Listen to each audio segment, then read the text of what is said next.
Bismillahirrahmanirrahim. Assalamu alaikum everyone. How are you? I hope you all are fine. We have completed our first unit of course book.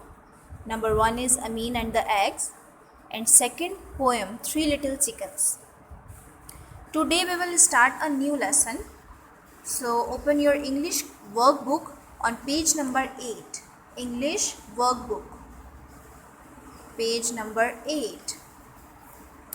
Unit 1, The Rice Cakes. Today we will read half lesson. So let's start. Years ago, in Korea, lived a man named Ki Jung. साल पहले Korea में एक की जंग नामी शख्स रहता था. He was well known throughout his village because he loved to eat rice cakes. वो पूरे गांव में मशहूर था क्योंकि उसे चावलों का केक खाना पसंद था. Only one person loved rice cakes more than की जंग. सिर्फ एक शख्स को चावलों का केक की जंग से ज़्यादा पसंद था. वो कौन शख्स था? की जंग्स वाइफ, की जंग की बीवी. One evening, when he got home from work, he found that a neighbor had sent them 5 rice cakes. एक शाम जब वो काम से घर आया, उसे मालूम हुआ कि एक पड़ोसी उन्हें 5 चावलों के केक भेजे हैं. की जंग quickly sat down and started eating the first rice cake. की जंग जल्दी से बैठ गया और उसने पहला चावलों का केक खाना शुरू कर दिया. His wife also sat down and began eating. उसकी बीवी भी बैठ गई और खाना शुरू कर दिया. Soon, the first 4 rice cakes had disappeared. जल्द ही पहले 4 केक गायब हो गए. And the 5th was left on the table. और 5वां मेज़ पर रह गया. की जंग and his wife looked at it long and hard. की जंग और उसकी बीवी सख्ती से उसकी तरफ देखने लगे. की जंग said finally, let us strike a bargain. आखिरकार की जंग ने कहा, आइए सौदेबाजी करते हैं. The last rice cake will go to the person who does not to talk or move for the longest time. ये आखिरी केक उसके पास जाएगा जो लंबे टाइम के लिए ना तो कुछ बोलेगा और ना ही हरकत करेगा. Now, a thief came to the house. अब एक चोर घर में आया. He crept into the room where the greedy couple was sitting.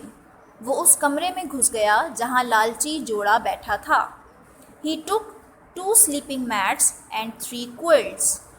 उसने 2 सोने की चटाइयाँ और 3 लिहाफ लिए. Then he noticed Ki Jung and his wife staring straight ahead, not moving at all. फिर उसने देखा कि की जंग और उसकी बीवी सीधे घूर रहे हैं. They must have frozen in terror at the sight of me, thought the thief. चोर ने सोचा कि वो मुझे देखकर दहशत से जम गए हैं. So he carried off the mats and quilt and came back for more. चनाचा उसने चटाइयाँ और लिहाफ लिए और चीज़ों के लिए फिर वो वापस आ गया. Without speaking or moving, Ki Jung watched while the thief went off with his rice bowls, chopsticks and soup spoons. बगैर कुछ बोले और हरकत किए की जंग ने देखा कि चोर इसका चावल का प्याला, चॉपस्टिक और चम्मच लेकर चला गया है.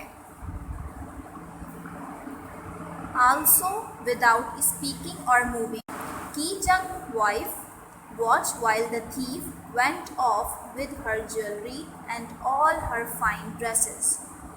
बगैर कुछ हिले और हरकत किए की जंग की बीवी ने भी चोर को देखा जब वो उसकी ज्वेलरी और अच्छे कपड़े लेकर चला गया. Finally, as the thief disappeared out of the door with his last lord, She yelled, "Stop thief!" आखिरकार जैसे ही चोर अपने आखिरी बोझ के साथ दरवाजे से गायब हो गया तो उसने चीख कर कहा, किसने? की जंग की वाइफ ने, रुक जाओ। Said her husband. हाँ, उसके शौहर ने कहा, यानी की जंग ने कहा, यू स्पोक फर्स्ट, तुमने पहले बोल दिया। The last rice cake belongs to me, ये आखिरी केक मेरा है।